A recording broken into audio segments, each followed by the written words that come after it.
their operations curtailed by the current government. Okay, so that's that. Any questions about the quiz or about anything that I have said so far? Can you hear it? Yes, I can see it. Okay. I have a couple maps that I'm going to show you just so that we can have a clear idea of what we're talking about. Remember, today we're going to be talking about the growth of the American Colossus, or as the Europeans increasingly viewed it, the American Peril. Anyone here familiar with Dan Carlin? Dan Carlin? Oh, okay. Well, if any of you are interested in history and do a lot of driving, when I was an undergraduate and then working and starting to go to graduate school, I did a lot of driving and podcasts. Podcasts were just coming into existence, just to tell you how old I am there.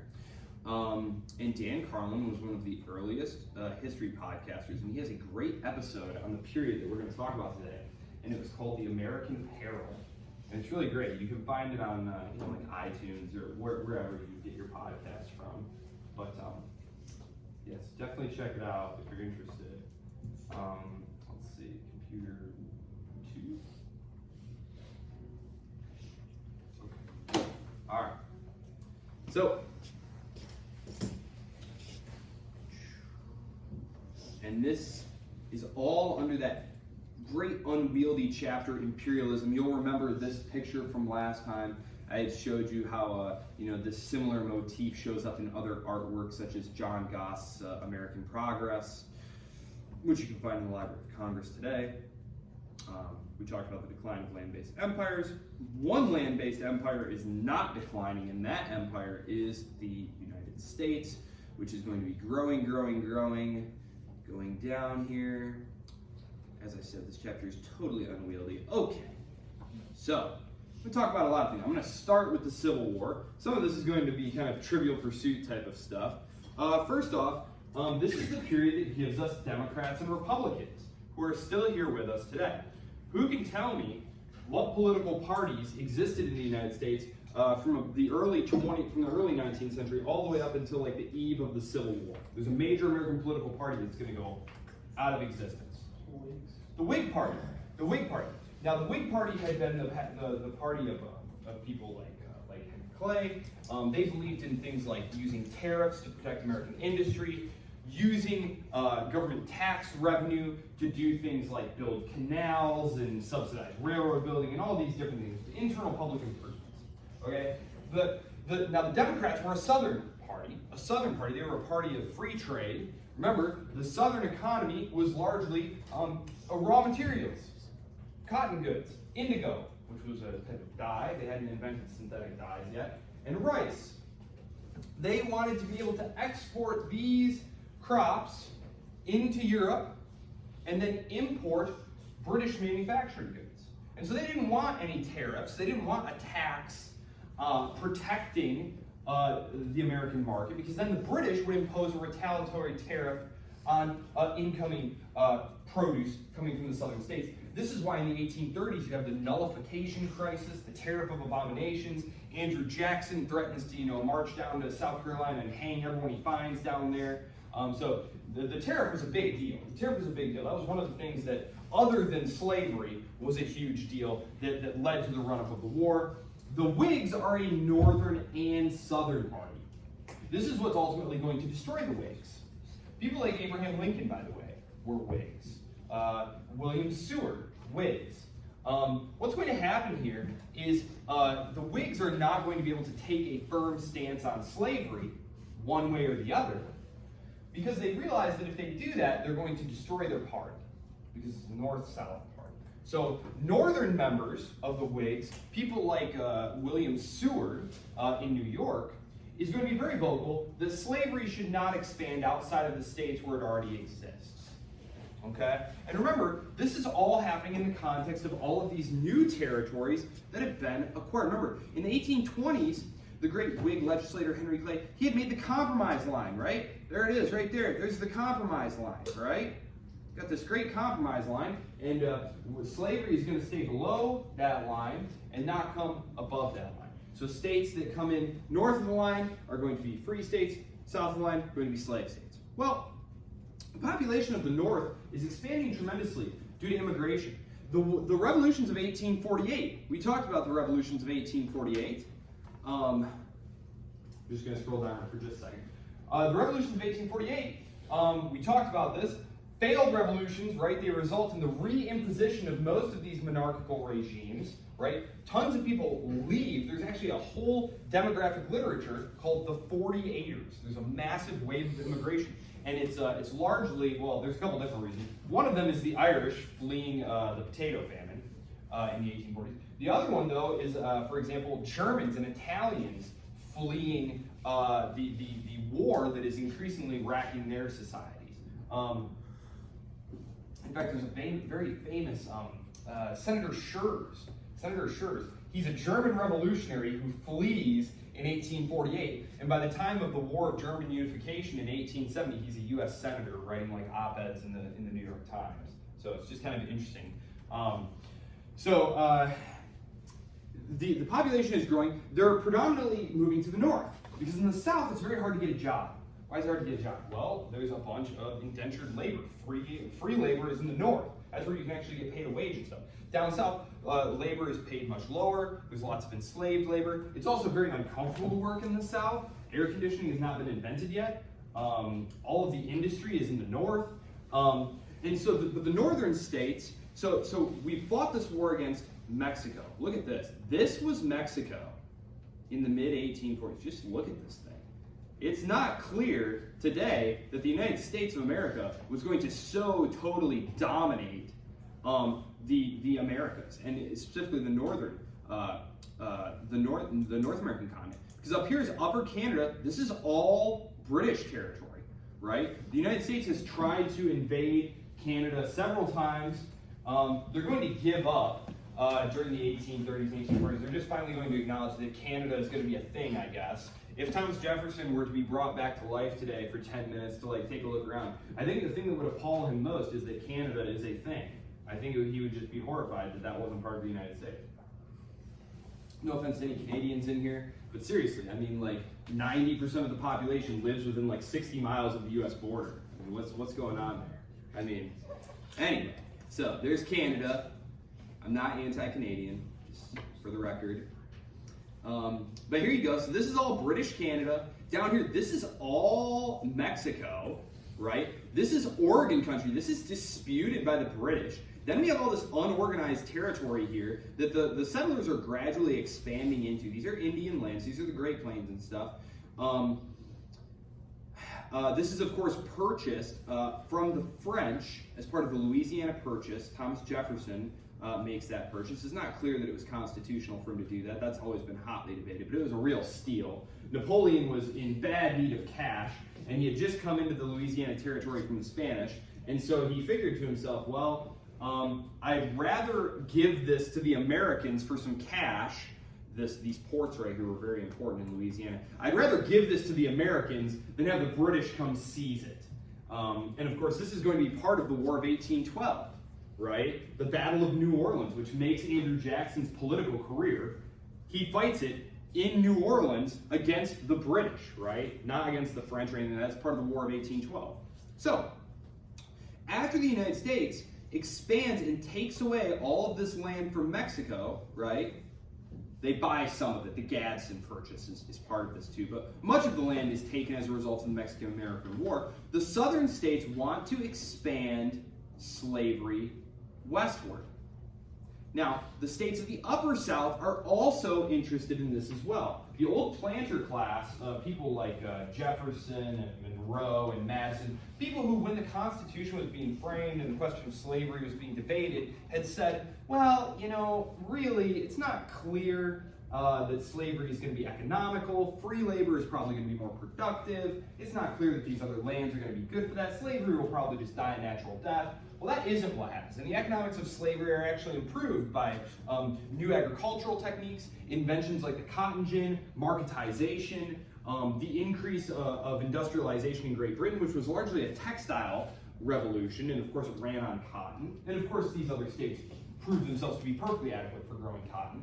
And so these upper South states, even though their own soil is exhausted from generations of monoculture, tobacco growing, they're essentially just breeding slaves to then sell literally down the river, down the Mississippi River, into these new slave states. And so the economics of slavery demand new territory. Because if slavery is not allowed to expand into these new territories, the supply is going to continue to increase in slaves, but there's not going to be more additional land. So what's going to happen to the value of slaves? It's going to go down, right? It's going to go down by quite a lot. And so for the South, the slave economy needs to expand. And this is a critical aspect of the debate that's not often remarked upon in just sort of general survey level courses, so I want to make clear on this.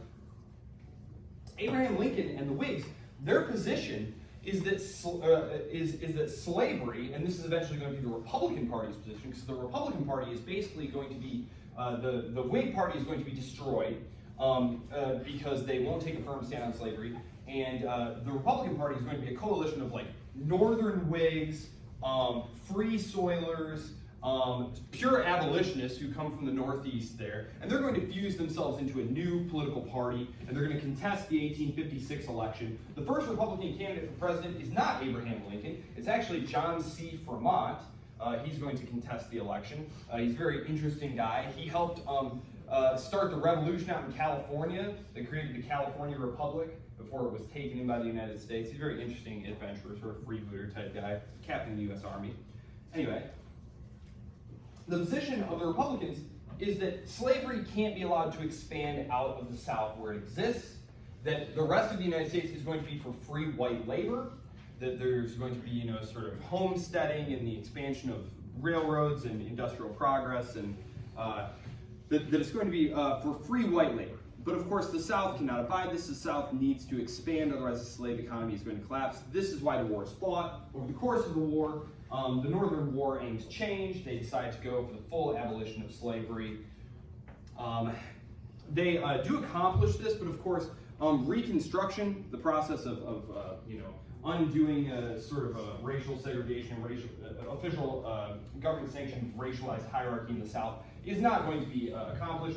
Reconstruction is going to be abandoned in the 1870s. What's going to happen here is Samuel Tilden is going to win the election, but there's going to be a split, and they're going to trade the end of Reconstruction to give the Republicans the White House. So that's what's going to happen. Hayes is going to get the White House in exchange for removing Northern troops from the South, and this is when Jim Crow is established, the official policy of racial segregation. So, why am I telling you all of this? Well, the Civil War is going to be a horribly fracturing experience, obviously, and the war that I'm going to talk about later, the war in 1898, the Spanish-American War, is very much viewed by Washington as a way of really knitting the country back together. Nothing unites a country like a foreign enemy to hate, right? Nothing unites the country like that. So, at the end of the war here, I'm going to pull up the other map now.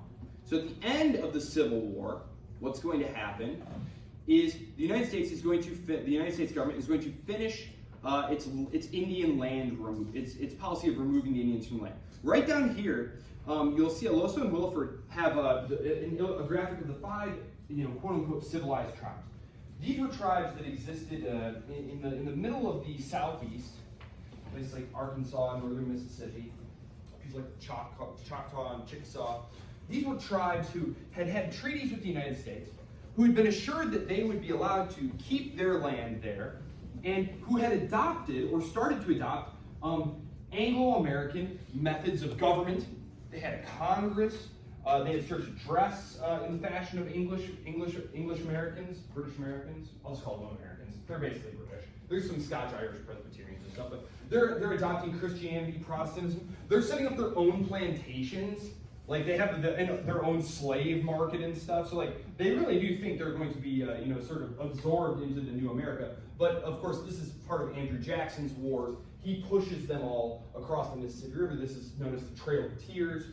Well, at the end of the Civil War, what's going to happen is railroads and other such inventions like that are going to make it possible for the United States to expand very, very rapidly across the rest of the continent. I just want to pull up a map here. Map of the United States at outbreak of Civil War. Just to kind of give you an idea of just sort of, I don't want to call it blank space, because of course the Native Americans are there. But I just want to highlight this point here. No? Yes? Okay. Yeah, here we go. Okay, as you can see here, you have the southern states. Can everyone see what I'm pointing at here? Here are the southern states, right? Here are the northern states. Here are border states that are being fought over, right?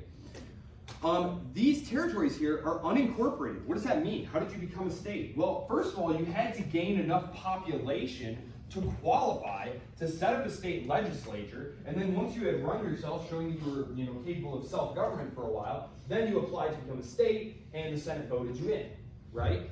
Okay, so the population density is so low in these cases that they're not even states yet, but the railroads, the running of the railroads, the first transcontinental railroad is going to be completed in the years just immediately following the Civil War. This is going to enable, for example, farms to be more efficiently set up there. If you are looking at setting up a farm out here in, let's say, the Nebraska territory right here, well, it's going to be tough living, number one. The danger of being, killed by angry Native Americans is very real. The government hasn't come out there and killed them all yet. So that's, a real danger. You're going to bring your family out there and possibly you're all going to die. Second of all, it's not like you're going to be, boom times. You're not going to be really commercially successful. Sure, there's all this land, but really you can only grow what you can eat because there's no way to get this extra produce to the market, right? We talked about the beautiful amount of navigable rivers that the United States has over here, right? Where you could just set up a farm just a few miles from one of these rivers, and then you could just, take your produce down there, put it on a barge and float it down to the market and make a really comfortable living like that. Right? This is not possible out here prior to the advent of the railroads. So the United States is going to be stitched together with railroads and telegraph wire very, very quickly in the years following the Civil War. The Telegraph, it's a great book. It's a popular book too. It's very short, and when I say popular, that means it's not written for like a PhD academic or something. It's written for people with no knowledge at all, just a normal person who's interested. Like, what was the Telegraph? It's called the Victorian Internet. And I really do think the book is onto something in terms of what it does to space and time. Now we have the internet, where I can send a message to my friend down in Puerto Rico, like that. That's very fast. That's incredible, right? But the telegraph, which before I go any further, are you guys at least familiar with what the telegraph was, like in your brain, sort of?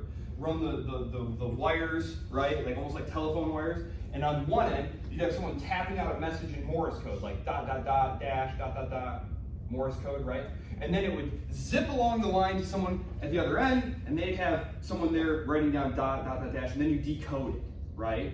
So it made it possible to send a message from New York to California in just a couple of minutes.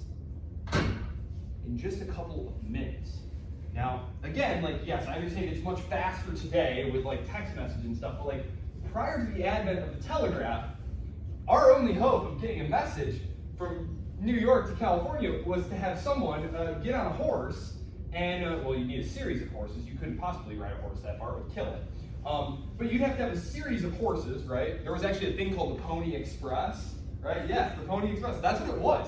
You'd give a guy a mailbag, and you'd have these stations set up. But he'd have to ride from station to station, and maybe he'd get attacked by Native Americans and killed, and he never got your letter. Who knows? Maybe his horse lost its footing and tumbled him into a ravine or something like that. It wasn't the most reliable way to get things from point A to point B. But from the beginning of civilization up until the mid-19th century, that was the fastest way to get a message from one place to another was a guy on a horse, right?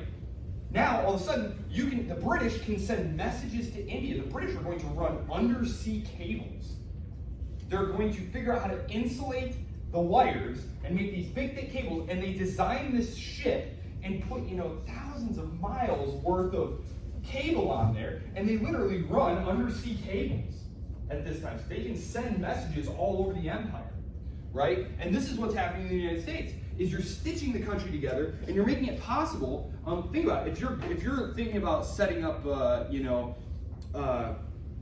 farm out there out west, another thing you need access to, apart from the market in terms of being able to get your goods to and from the market, is you need access to price information. And you need it quickly.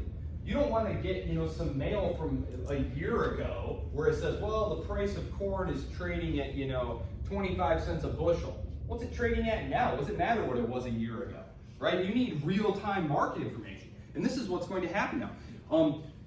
Newsprint is going to become very widely available, and this is going to play a huge part in our story here with the advent of the penny press, the yellow press, okay? Just like today, you have clickbait. You all know what clickbait is, right?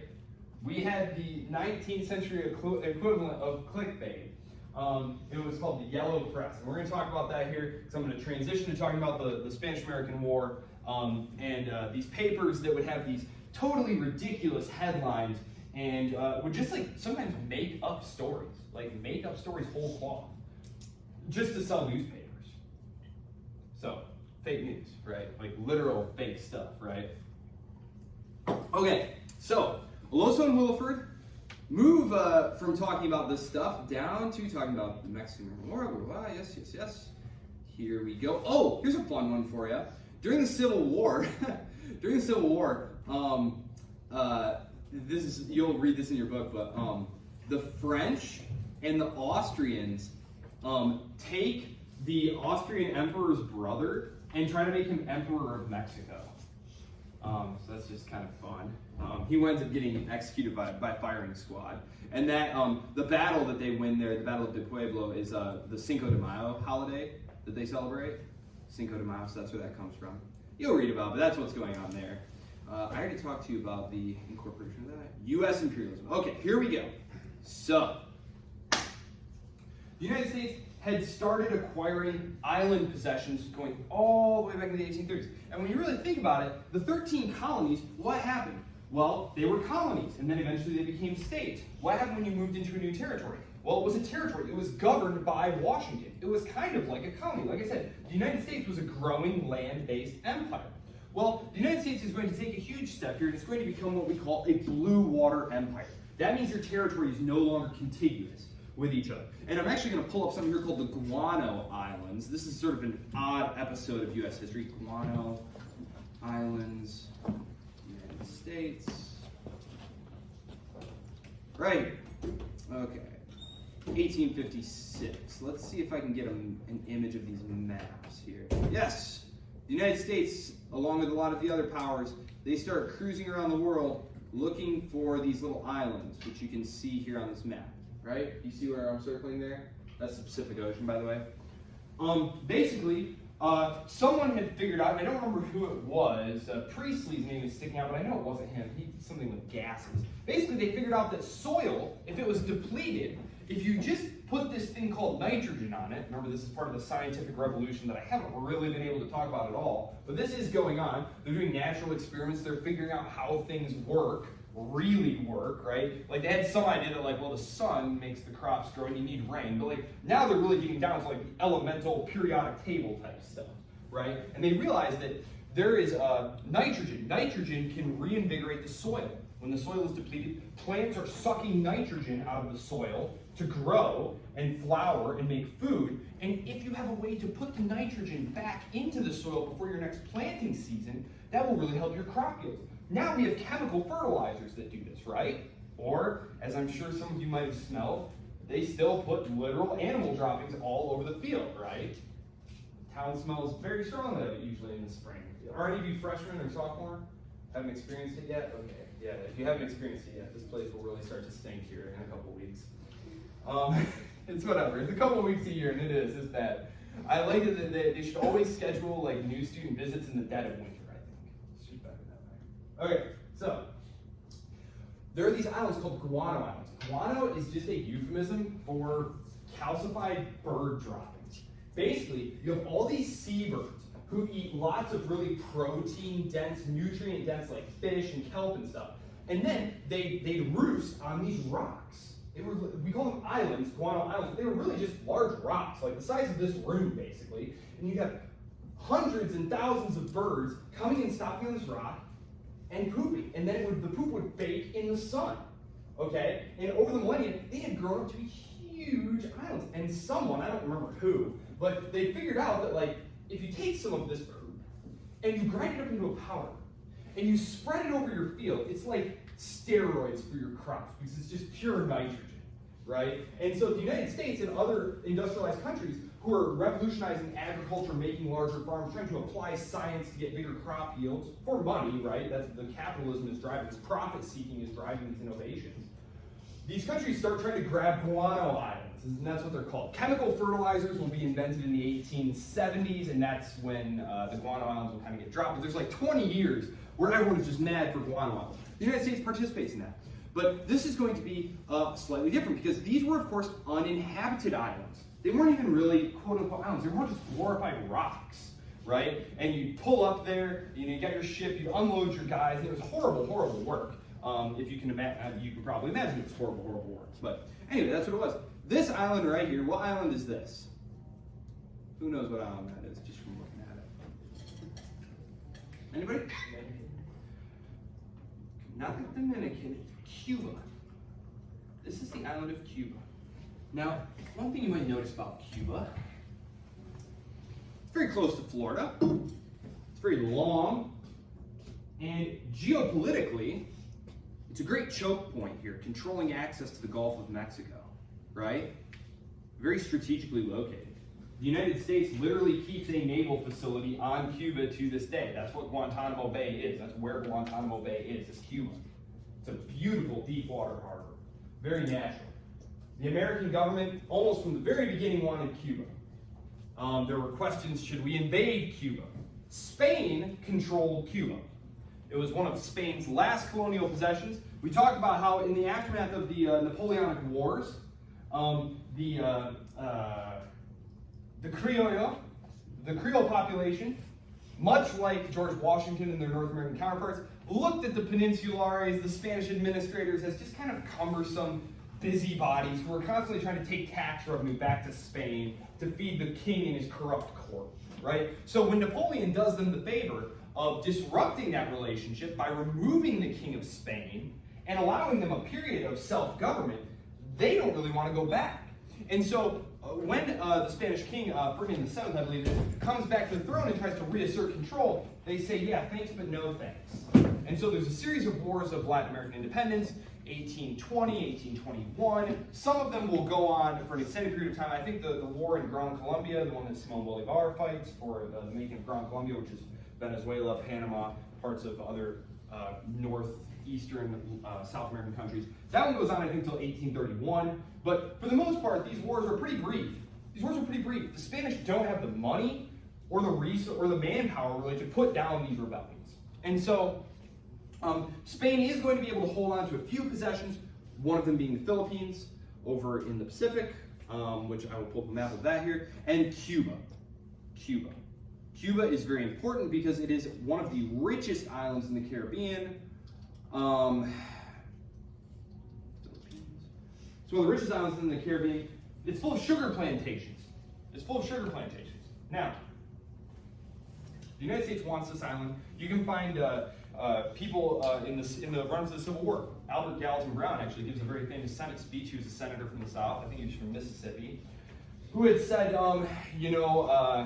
we must have Cuba. I must have Cuba. They wanted to make Cuba a new slave state. They wanted to bring Cuba into the Union as a slave state. There's actually this whole subgenre of American history called the filibuster period, where you had American adventurers going in to Central America and trying to conquer and set up new states in like Nicaragua and Guatemala. There's a guy by the name of William Walker.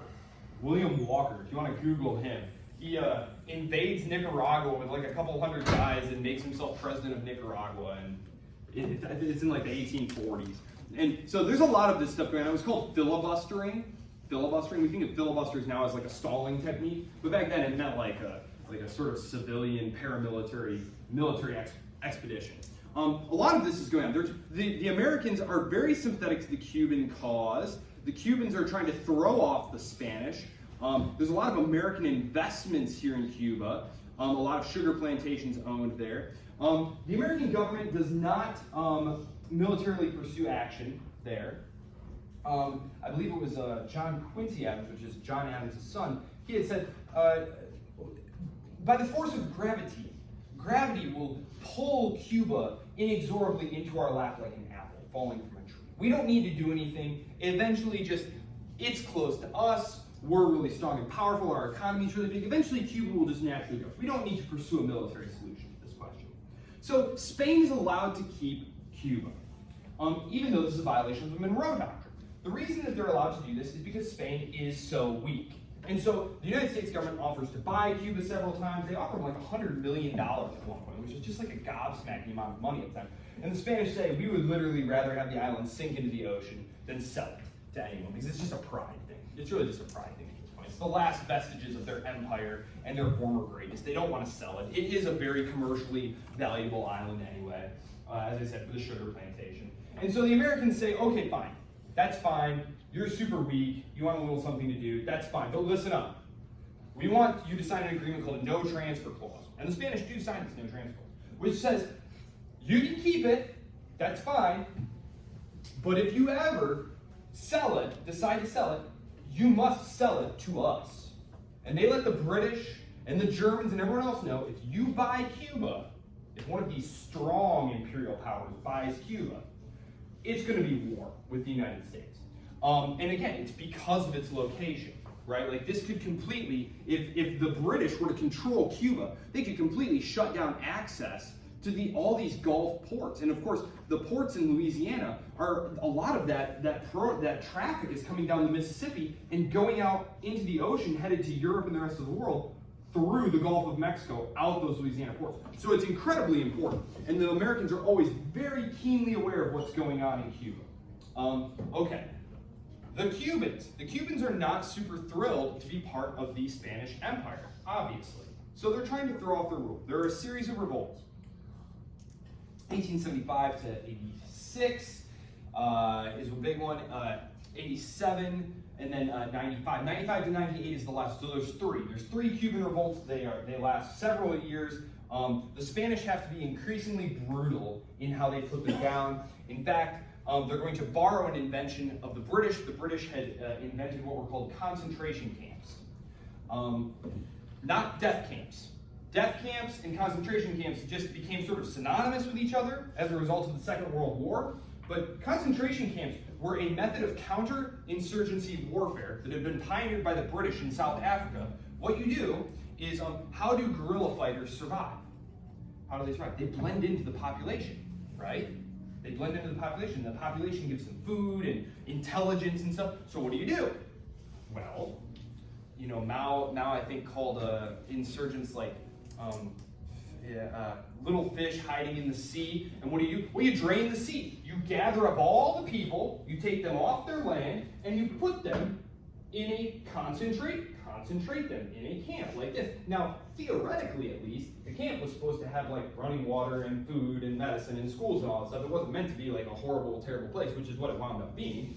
But this was the idea, was you collect everyone up, you put them here, and now any insurgents who are left are going to be completely isolated, and now the army will be able to move in, the cavalry will be able to chase them down and kill them. This is how the British had won the First Boer War. And so this is what the Spanish are going to do in Cuba. Okay, so there are a lot of Americans who are profiting from economic interests in Cuba, either legitimately, meaning that they bought some shares of a sugar company that has property in Cuba, or they personally bought a plantation in Cuba. Then there are those who are making money in a more illicit way, meaning that some Cuban revolutionaries are down in Florida, literally, like that was literally what was going on. They were down in Florida, and they would hire some American smugglers with some clipper ships, some very fast clipper ships, and they would load it up with guns and sabers and powder and fighters, and under cover of moonlight, scoot across the strait there, it's only 90 miles, right? And quickly unload guys, onto the shore of Cuba to like fight and start a revolution. And every once in a while, an American would be killed. In fact, a son of a U.S. congressperson participates in one of these and is captured by the Spanish and killed. Caused a little bit of a diplomatic kerfuffle, but the press, the American press, absolutely loved this. Absolutely loved this. It's a gripping story. You have these brave Cuban revolutionaries who are fighting to throw off those vicious Catholic tyrants of Spain, it just sells great copy, right? And you have this competition between these papers, one of which is owned by William Randolph Hearst. The other one is owned by Joseph Pulitzer, which it's a great irony because Joseph Pulitzer, in his will, left the money that created the Pulitzer Prize, right? And what is the Pulitzer Prize given out for? Great work in journalism, right? Great work in good, thorough investigative journalism, which is funny because his paper never published anything like that ever, right? They published wild exaggerations and speculations to try and outsell William Randolph Hearst's paper. So it's just kind of funny that in his will he set up this prize for good journalism when his whole life and empire had been built by selling basically lies and exaggerations. Anyway, funny. So, but that is what sells papers, just in the same way. That's why people do that with clickbait. If people didn't click on the clickbait, no one would make the clickbait. So really, it's all our fault for clicking on it and for buying Joseph Pulitzer's paper. One of the things, they're publishing stories about how the Spanish are chopping off hands and putting babies on bayonets, all those things. Things are getting really crazy down there. The United States government is feeling pressured to do something because, here's an interesting one, the trade union movement had recently struck a deal, the American trade movement had recently struck a deal with Cuban cigar manufacturers, these Cuban cigar rollers, right? And the Cubans had for a long time resisted being part of this union down in South Florida. And finally they said, look, if you will adopt as part of your union platform Cuban independence, then we'll join your union. And so the union now is sending representatives to Washington saying, yeah, we got to do something about that Cuba situation, right? All of a sudden you have it's very modern. It's very modern, the kind of K Street lobbying, political pressure that's going on. William McKinley says, okay, show of force, we're going to send a battleship down there to secure American interests, make sure things are going okay. This is the battleship, the Maine. The Maine.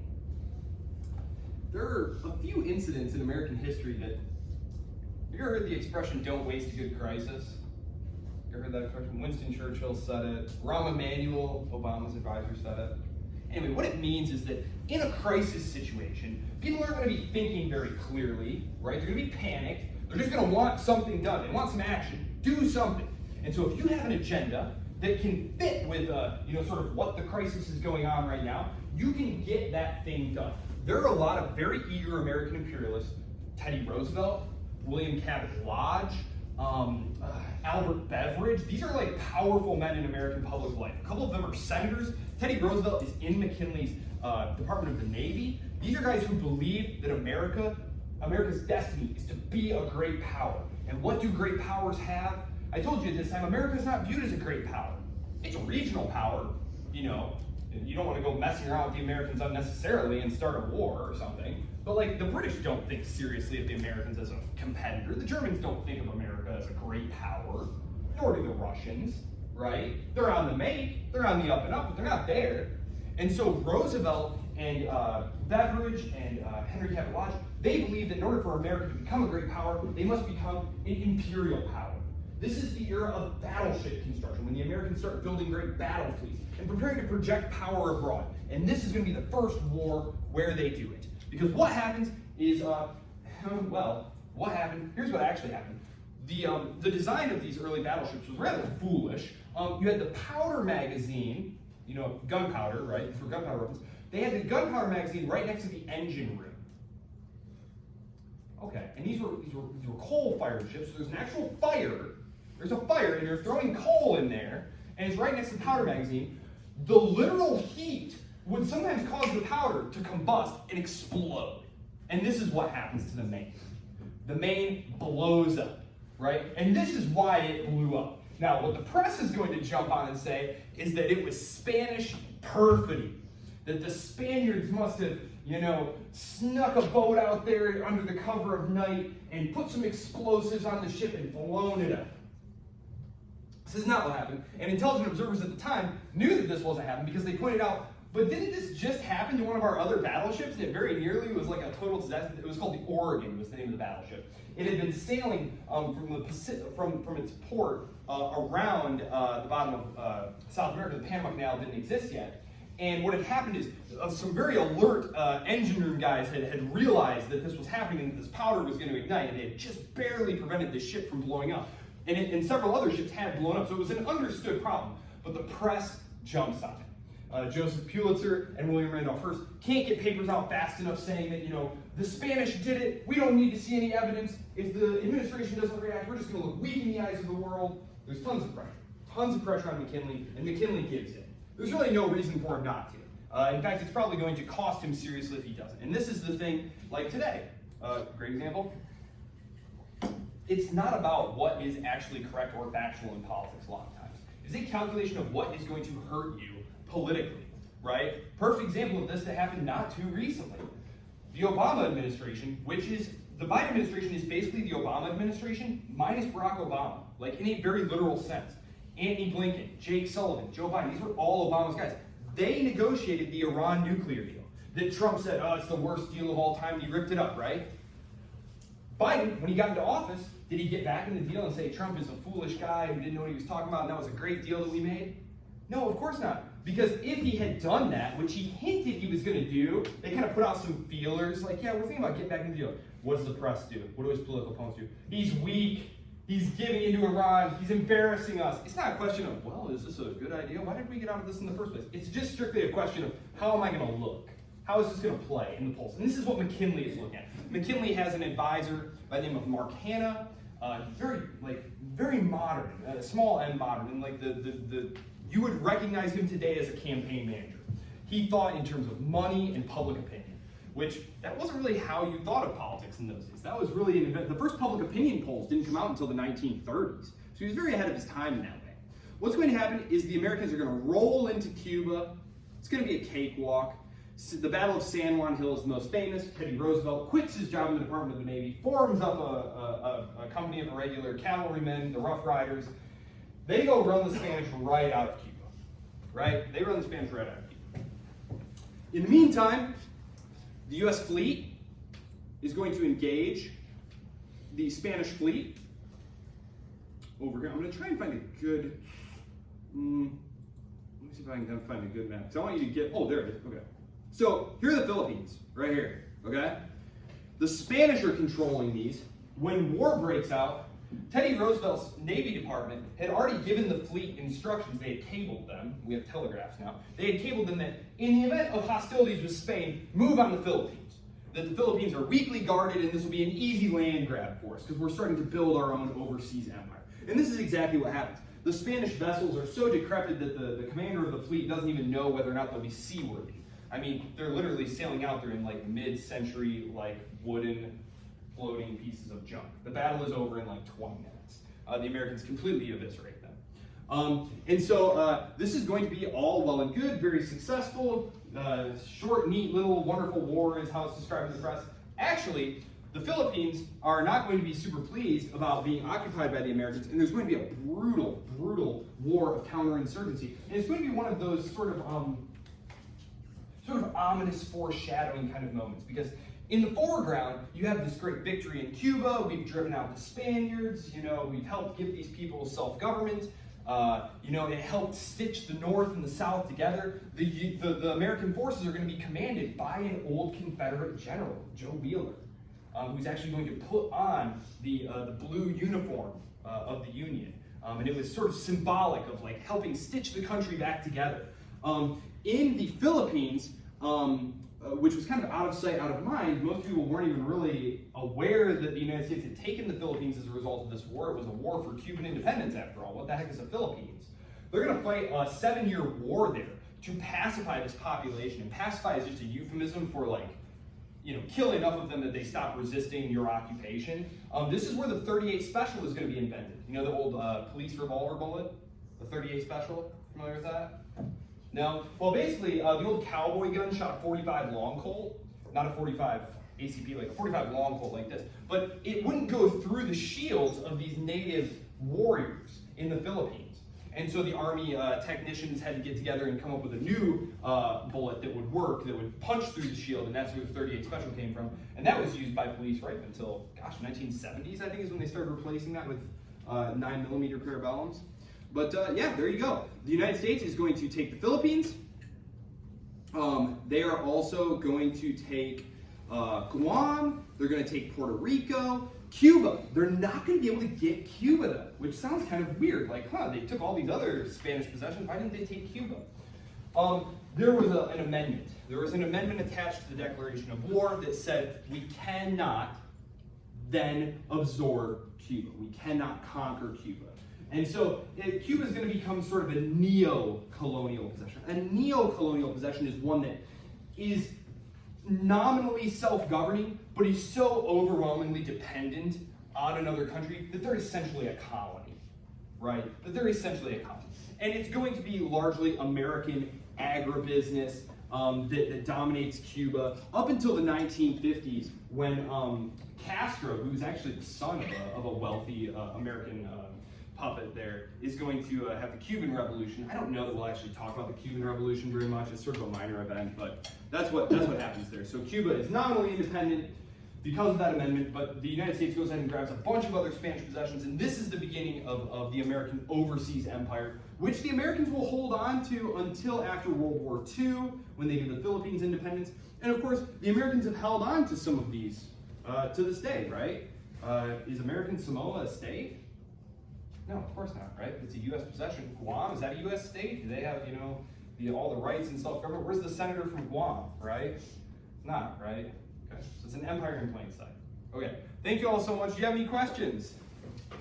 Okay, the United States is now going to be a major geopolitical player.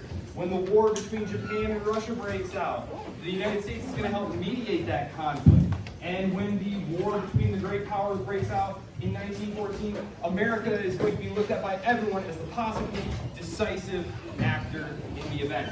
So, we will see you all Thursday. Have fun at Focus tomorrow. Make sure you go to Focus.